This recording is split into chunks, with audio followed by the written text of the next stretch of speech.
Well, on today's show, we have YouTube fame. I guess that's what you would call it. Leonardo Torres. Leonardo, how are you this evening? I'm doing great, man. Happy to be here. Thank you so much for inviting me. Yeah. So several months ago, we were going through YouTube and came across this guy, and he was having these raw reactions to Christian music, other music and genres as well. But the Christian music is what caught our eyes because we're a Christian music podcast.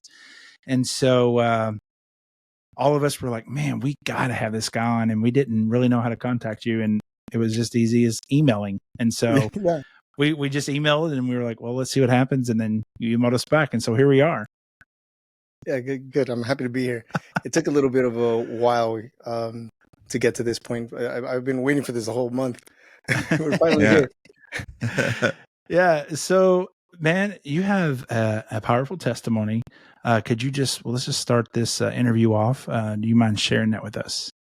Oh goodness. I don't have like a condensed version. Is it all right if we Go if for I it. drag it along? I don't Yeah. know. It's sort of a long story. This is like years and years in the making. Many years ago, I was Catholic, and I used to play guitar at the church. And for some reason, shortly after my grandfather passed away, I had a lot of questions about what was going on, where he was, and whether or not we could pray for him, things like that. And I had an uncle who became a Jehovah's Witness, because he was married to someone who was a Jehovah's Witness, but he never really asked any questions. They were just married in that way, and and it wasn't until my grandfather passed away, which is his dad, that he started asking questions, and little by little he started, believing in what they believe. And one day I told my uncle an experience that I had where I needed some help, and I felt like God. My version of that was that God made my grandfather my guardian angel, and whenever I needed some help, I would ask, and it would happen. Well, this uncle of mine completely pulled the rug right up from under me and told me that the Bible doesn't say anything like that. That my grandfather can't hear. He can't. He's just waiting to be raised again, and that kind of shook me. So I started asking the leader of my church, what the deal was with this, and I think he mistook my questions for me, doubting my faith, and he started acting a little strange. Back then I couldn't understand it. I was 16, and I took it personal, but now I understand. He's human. He was probably busy, couldn't answer my questions. But one day I was playing guitar in church, and he didn't like this little solo that I played. It's not like I turned on the distortion and just started rocking. It was just a really nice little simple, pentatonic scale, and and he didn't like that. At the end of mass, he came up to me and he said, "Hey, listen, people are here to worship God. They're not here to worship you. So if you ever play anything like that, I'm going to ask you to leave this church." And I was like, you know what?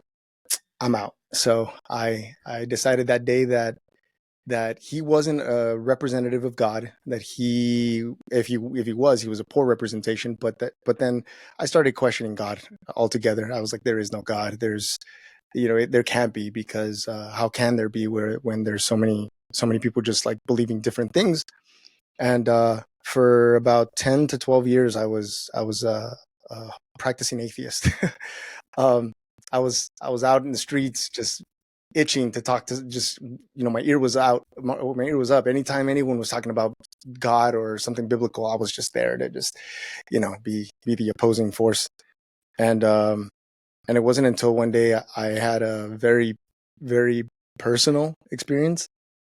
I grew up without a father, so I didn't know what it was like to be hugged by a father. But one day I finally gave up this silly fight that I had with God, and I was just like, "Hey, I know that you're there, right?" Because I was an atheist who was talking to God still, Yeah. and so I was like, "I know you're there. I'm tired of fighting your people. I'm tired of looking for you, because that's really what I'm doing. I'm looking for you. I'm itching to find someone who's going to give me something that's going to just punch me with the truth." And I couldn't find anyone. And I said, "I know you're here, so I'm here. I'm open. I'm open to have you be a part of my life. But don't send me another human being. Don't point me to a book. Don't point me to a church, a building. I don't want a building. I don't want a church. I don't want a book. I want you. And as soon as I finished that thought, my whole body just felt really warm. I was in the shower, and it's interesting how like the water, I felt the water as if I'd never felt water ever before in my life. It just felt every drop, on my body, like on my head, and Yeah. I started just sobbing because it was a real like warmth that I'd never felt, and instantly I started to feel like an embrace, and it felt fatherly. Something that I was very unfamiliar with, but I knew that it wasn't me, and in a voice, not so much a voice. It was in that hug. That hug spoke, and it said, "I got you. I'm here. You belong to me, specifically to me. You don't belong to anyone. You belong to me." And for a while, just like anything else, you feel that love, you feel that excitement, you want to tell everybody, but at the same time, you don't want to look like a crazy person. So, you keep it to yourself. But then that feeling passes, and if you don't act on it quickly, which I didn't, it just sort of faded in the background. And I started, I did change my life. I wasn't calling myself an atheist anymore, but I wasn't, following a path necessarily. And then fast forward, this was like in 2012, fast forward to 2020, a lot of stuff was going on in my life. My home life, my work, everything was falling apart, and I needed something to do. I knew that I needed something. So at that moment, I started seeing 333 like everywhere, and to me that's like he's ringing the phone, he's calling, the phone is ringing, like answer. And finally I decided to answer, and it led to creating this the YouTube channel. And during the pandemic, and the channel, God through the channel, I believe saved our home. There was a lot of stuff that was going on at that time, which we can get into detail. But yeah, that's more or less my story. Through what I love, through the passion that I already had, what originally got me kicked out of church brought me back to God. Yeah. Yeah, it's always good, like not good, but like just really cool to see how just music alone, God can work through just people writing lyrics down on a paper, and then putting those to music notes, and then using that as a way to literally transform someone's thoughts, someone's mind, and to really feel embrace of the Father. If they're doing it right. Yeah, for sure. Yeah. So sorry, can you hear me? Yep, I can. Oh, sorry, you paused, so I wasn't sure. Yeah, I lost everything for a second there. Okay. So you kind of briefly mentioned it on how in the pandemic you went into these YouTube reactions. What was your initial, like, was there a goal when you first started the YouTube videos, or was it just like, hey, let's just try this crazy thing? No, yeah, it wasn't planned. There was no goal really. For a really long time, about 2 or 3 years previously, prior to that, I watched these two rap fanatics listen to metal, and I love metal. Rock music is like my thing. I grew up with rock in high school, and I had a rock band, and I just thought it was cool that they were open to listening to music that they were never exposed to, right? And they had a lot of positive things to say, and it was awesome for me to see someone really get into the music that I love. And I remember thinking back then, I'm like man, I'd like to have a reaction video, a reaction channel, and really go into these metal songs and dig deep into like the lyrics and dig deep into all that stuff, right? But I never really did. I never got into it. I just put it in the back burner. But during the pandemic, there was a photographer that I was following on Instagram, and he was like photographing Paul McCartney and the U2, the band, and all these other artists and actors and stuff. And I was like, cool. Like I'm into photography, so I was like, cool. Maybe I can befriend him and get my foot in the door, because I'm a fan. In high school, I was a fan of a band called Incubus, and Brandon Boyd is one of my favorite artists. And I always said I want to either interview him or I want to photograph him. And if I can make friends with someone who's in that world, maybe I could, get my foot in the door. But I sent him messages, and he, just like we were busy, so he didn't respond to any of my messages. But one day he was like, "Hey, I just started a band, and we're gonna release this album, and I'm wondering if there's anyone interested in taking a listen to a few tracks, and maybe just give me some notes on what you think about the music." And I was like, "Me." He picked me. I was like, "Perfect, I'm in, right?" I got his attention. And then he sent me a link, and it was on SoundCloud. And on SoundCloud, you can leave like little notes. Mhm. And this was like in 2018, like the end of 2018. And he was like, I was like, I'm going to leave all these awesome notes. Man, I love the guitar in this part. I love the drums here. I love this transition. I probably would like less guitar here, and just left them like really detailed notes. And when I sent him the notes, he goes, "Bro, you are like, that was incredibly detailed, man." He goes, you should be like a music critic." And I was like, "Oh, cool, thanks." Right. And then that was the last I heard from him. Like, he never messaged me back. And I was like, and I was just like stuck in the back of my head. And again, another thing that I put in the back burner. But during 2020, I had two jobs. I was a marketing director of a restaurant, a Mexican food restaurant, and I was in charge of all their social media stuff. And I was in a relationship that sort of went sour, and I had to move back to my mom's house. So my job was really far. I couldn't drive down to the office. Yeah. So they gave me less hours, and they were sending me projects and stuff like that. And then I also had another job with a dentist, editing some of his videos, because he has an app. I'm not going to mention the name of the app because I don't want to give him that kind of I don't know him without his permission. But I was doing like all his instructional videos. And I'm sorry, I'm taking the long road to explain, to tell you You're this. good. Yeah. But the same, I couldn't drive to LA, so he started giving me less projects, and I was struggling, and there was issues here with my stepfather, and my whole world was just starting to crumble. There, this was like right before the pandemic. As soon as the pandemic hit, I was driving out to see my girlfriend Erica, and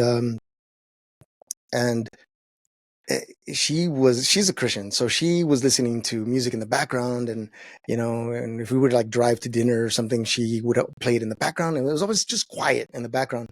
And one day I remember hearing like a little melody, the Ocean's melody, and I was like, "Oh, that's interesting." And then I was like, "Wait a minute, no, it's Christian music." Yeah. And then right when everything was just really intensifying, I just didn't know what to do. And I was sitting down in this room on the couch, just listening to another band that I love, Deftones. Well, it's Team Sleep, I think it's called, this other project band that he has. And I was really getting into the song, and then out of nowhere, I just felt like that warmth again, and I was like, "Okay, it's time to put the headphones down and go in and have that conversation." I was like, "Okay." And then at that time, I wasn't really fully comfortable calling God God. I was calling him the Great Spirit, because he is a spirit and he is great, right? Yeah. So I was like, "Okay, GS, Great Spirit for short, GS." I was like, "Okay, what's the next move? What do I do?" And he was like, I was like, "Well, what do you want to do?" I was like, "I don't know. I'd like to do something with music." And suddenly that idea of being a music critic came to mind. I was like, "Okay, be specific." And it's like, "Okay, I want to listen to music, and I want to inspire other musicians and listen to their music and see if I can, contribute something to the music industry in that way, and just and maybe get paid to do it."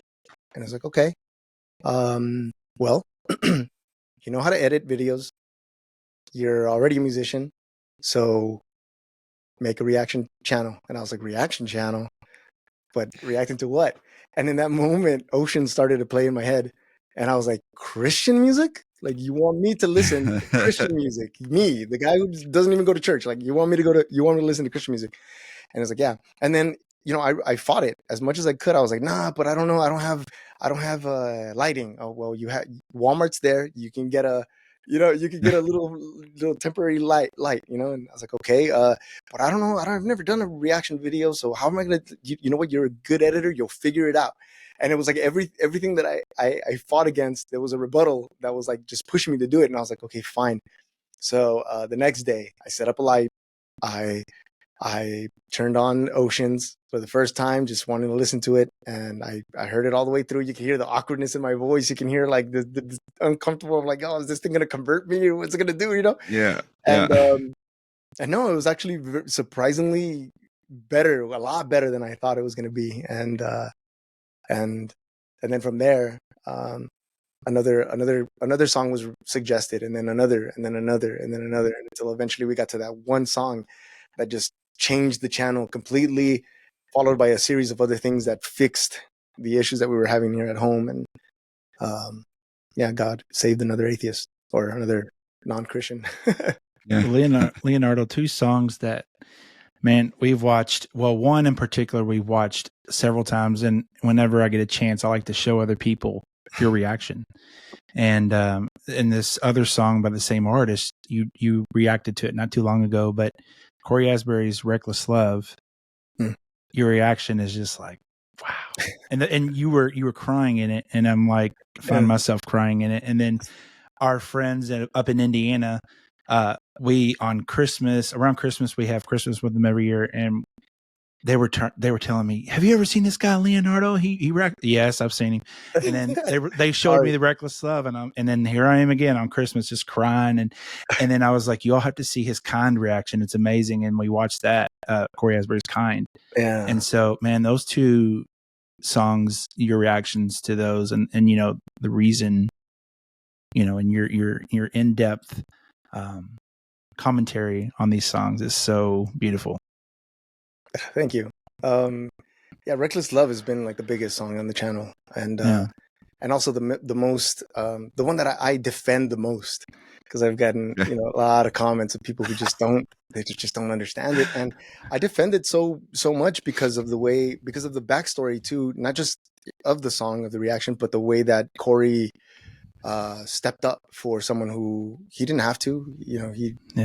He spoke to Bethel Music after they tried to delete the video, and he stood up for it, and they ended up releasing the claim against it. And so I didn't get a strike on my channel, and I didn't have to take it down. And he really did what I think was right of a Christian to do, for a complete stranger, for someone who wasn't even Christian.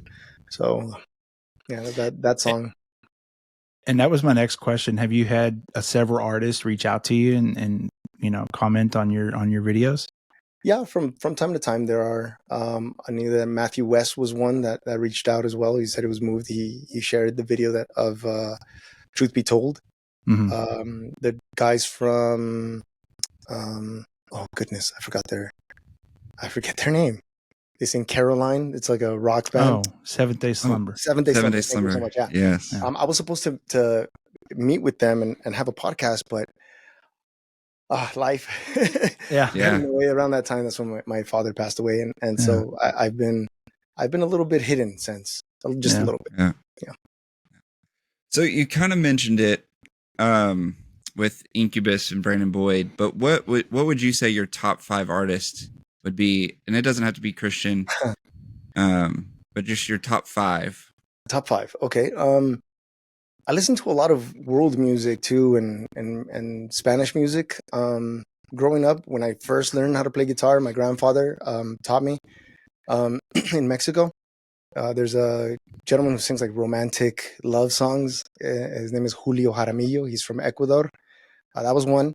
Brandon Boyd, or the band Incubus, because during my teenage years, ironically their album Make Yourself made me who I am. They made me who I am. And so Incubus is one. Let's see. There's a flamenco artist. His name is Paco de Lucia. He's a guitar virtuoso. He passed away. So that, and then let's see, who am I listening to these days? I don't know, man. I'm sort of picky, and there are artists that I love some of their music, but I don't necessarily like, listen to everything that they have, like I did with Incubus. Yeah. No, Yeah. that's. So this is a two-part question. So what has been your most surprising song that you reacted to and you got like a big response? Reckless Love. That's Reckless Love? always, yeah. Reckless Love. That song is, I want to say, the heart of the channel. There are a lot of people that saw that reaction. They understood the reaction. The timing of that song was perfect. It was just, people at home during the pandemic, helpless. Some of them lost their jobs. Others, lost a lot of family members. And I think just at the time of that song, it spoke to a lot of people. At least it spoke to me in a way that I think is different from what I've seen or heard, read in the comments, and then also seen other people reaction. Because after that, I started to see what other people thought about it. Because I love, after I react to a song, if I really love the song, I'll go and I'll see other reactors to see how it affected them. But during that time, my stepfather was very problematic. He was violent, and he was just it was like a disaster just waiting to happen. I don't want to use certain words because YouTube flags certain words, but it was like that was ready to, Yeah.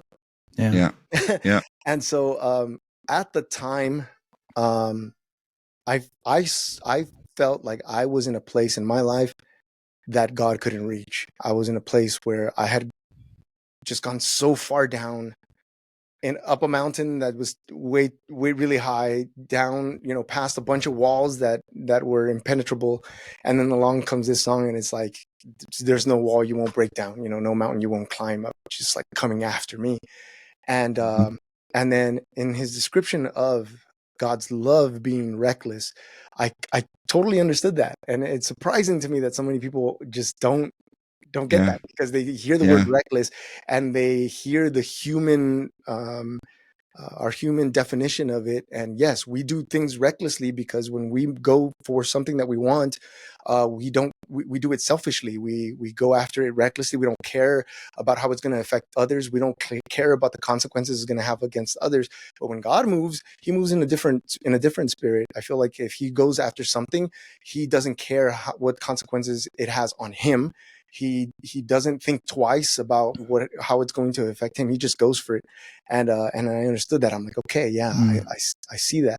And I was in tears, mainly because I understood that love. I felt that love in that moment. And then the question arose, why can't we love in this way? And the answer that I got the most from people is that, okay, so we're sinners, and we're stained, and we're dirty, or all these things. And really my question was, why won't we? If we're Christian, if we follow the someone who loved perfectly, and we use him as an example, and we have writings that show us how he did it, and how he behaved in this world, why won't we emulate that? Why won't we copy that? Why won't we spend more time asking the question, how can I be more like that? Less like me, more like that. And well, some people, they just I don't know, they feel stuck in the sin. They feel stuck in their action. And it's like, you've been forgiven for that. That's already in the past. Like, stop making that your home. Stop living there, move forward. And I try to use that song to encourage some people. Every once in a while, I'll go in there in the comments and I'll encourage people who are feeling down, and then I'll try my best to show people, hey, it's not a bad word, reckless. It's not saying that God is reckless in the way that a human is reckless. And they're still adamant. No, you can't change that word. Okay, like, well, I don't know what else to tell you. This particular song saved me. Yeah. So yeah. If it can do that for more people, why are you trying to shut the song down? Yeah. The second part of this question is how many songs roughly have you reacted to? You ready? Yeah. The last time I did like a video count, it was well over 600. Okay. Oh, Well over And 600 songs. there's thousands and thousands of Christian songs. So you got a nice wow until you're completed. Yeah. And there's more coming out every day. All the time. All right. So this next segment, we do with all of our first time guests. It is our favorite things. So we're going to name a category and you will just say what your favorite thing is in that category. I will name a You will name a category? Mm-hmm. We will name a category. Okay. Yeah. Oh, okay. Yeah. The first one is, what is your favorite food? Tacos. All right. The easy one. That echoes all over my channel. Tacos and burritos. All right. What is your favorite movie? The Fountain. Okay. By Darren Aronofsky. Do you have a show that you like to binge? Ooh. Show that I like to binge. What did I watch recently? I don't have a show that I like to binge. I watch it once and then that's it. For the most part. But shows that I would watch again. We watched like this mini series, Leave the World Behind with Julia Roberts, I think it was. Yes. I want to see that again. I like sort of psychological thrillers, things that you have to like put puzzles together. And there's a show called Dark. Oh yeah. Yeah, that was a good one. I didn't finish season 2, but that's something that I've been meaning to get back into. Yeah, I don't know. Isn't that the one that's like in German, but it's got English subtitles? Yeah. It gets weird. It gets weird. It gets twisty. It You gets gotta pay weird. attention. You can't be like on Facebook and Instagram, or Instagram if you're in the younger crowd. You can't be on TikTok and watching that in the background. You'll miss a lot. MySpace. Yeah, MySpace. Yeah, bro. All right, so let's go to favorite ice cream flavor.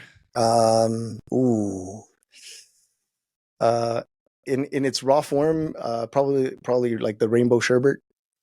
Rainbow sherbet. Yes. Yeah. But if it's in shake form, it's the cookies and cream. Do you have a favorite podcast that you listen to? Yeah, there's Ryan Holiday, The Daily Stoic. He's got a lot of like quotes by Marcus Aurelius, things to help keep you straight. Yeah. All right, and we know this can change, but do you have a favorite Bible verse? A favorite Bible verse? Yes. I don't have it memorized as well as many people. I wish I could be like, oh yeah, it's verse this, and this book, this chapter. But I love, as I said, that John 17, the whole prayer that Jesus gives. But one of my favorite, and I don't know the actual chapter or whatever. Love your neighbor as yourself, or what is it? Love others as I have loved you. Because that makes you think. Because it makes me think. It makes me like, okay, how am I loving others? How does God love me? And so I'm constantly, how does He love me? And how do I love others? And how can I bridge that gap? Yeah. Leonardo, what do you have coming up, and how can our listeners keep up with you? Well, if you want to keep up with me, you'd have to just go straight to the channel, Leonardo Torres Music. I'm posting things on there. As far as projects, I don't necessarily have anything in the works right now. I'm wondering which direction I'm going to take the channel in, because I do want to listen to a broader range of music. And I took a little bit of a break after my father passed away. I wasn't as invested in the channel, and then that sort of set me back on some finances. So I had to get a job, which I hadn't in 3 years. So I'm working now, so less time to record, less time to edit, so I'm not exactly sure, but you can stay tuned on the channel. Awesome. Well, to wrap up, we'd just like to see if you'd be willing to share something that God has been doing in your life, maybe even recently, that would help build our listeners' faith up. Yeah, that's a good one.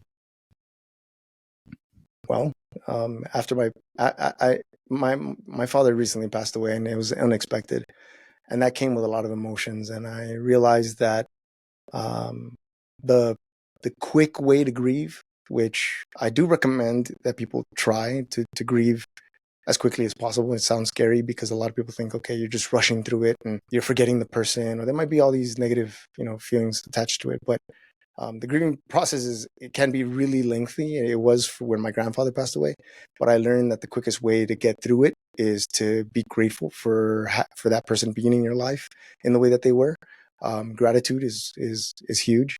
I realized also that when someone passes, there are people that come out of the shadows and they want to take things that don't belong to them. And you are going to uh, have a peek into darkness, and if you peek for too long, you might get sucked in. So, keep your eyes on the light. Keep focused on the light. Remember that God. Sometimes these things are like prescriptions that God gives you to help you grow. So not necessarily an illness, but a prescription to help you move forward. I wanted to move faster with my grieving process because there were a lot of things that were left unanswered, and the relationship with my father had just rekindled, and just starting to get to know him. And if I didn't move past the move through that process quickly, I would have been stuck in an incredibly deep depressive state.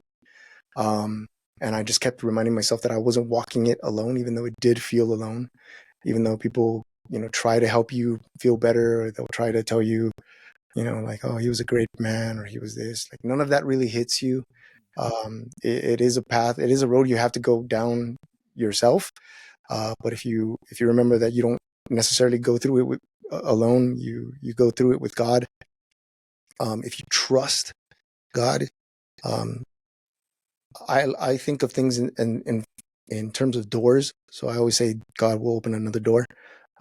There are doors that God opens and gives you the option. We can go down this road and you can feel what you're feeling, or we can go down this road. We can explore the feelings that you're feeling, understand the feelings, and then have something beautiful left over in the end. And that's where I've been in the last couple of months since July. It's just that walking with God, trusting Him that this happened, not for a good reason or a bad reason necessarily, but for a reason, and that there's something that is to be extracted from this, and there is a lesson and something that I'm supposed to walk away with that is beautiful, and it's not scary, and it's not lonely, it's not ugly, as much as the devil wants to point to the ugly and say, "Ha, you didn't have your dad, you had him for a little bit, and he's not here." Whatever taunting, thing he does, because that's his nature. His nature is to try to destroy what good has been built. And I didn't want him to snatch that from me, even though my relationship was short with my dad. I wanted to keep it. It was mine to keep. It was not his to take. And I walked with God through it. I'm walking with God through it. Yeah. Still. Well, Leonardo, thanks for being vulnerable and opening up and just telling it like it is. I know that even with your reactions on YouTube, a lot of, especially this next generation, I feel like I've been in youth and different things like that, and they are the ones to know fakeness before anybody else. Like they can see it from a mile ahead. And just being vulnerable and being open and being just yourself really does open doors for God to move and use you to help others have their lives completely changed around. Yeah. So just keep pushing forward because you're doing it. Thank you. I appreciate that. Yeah, I appreciate it.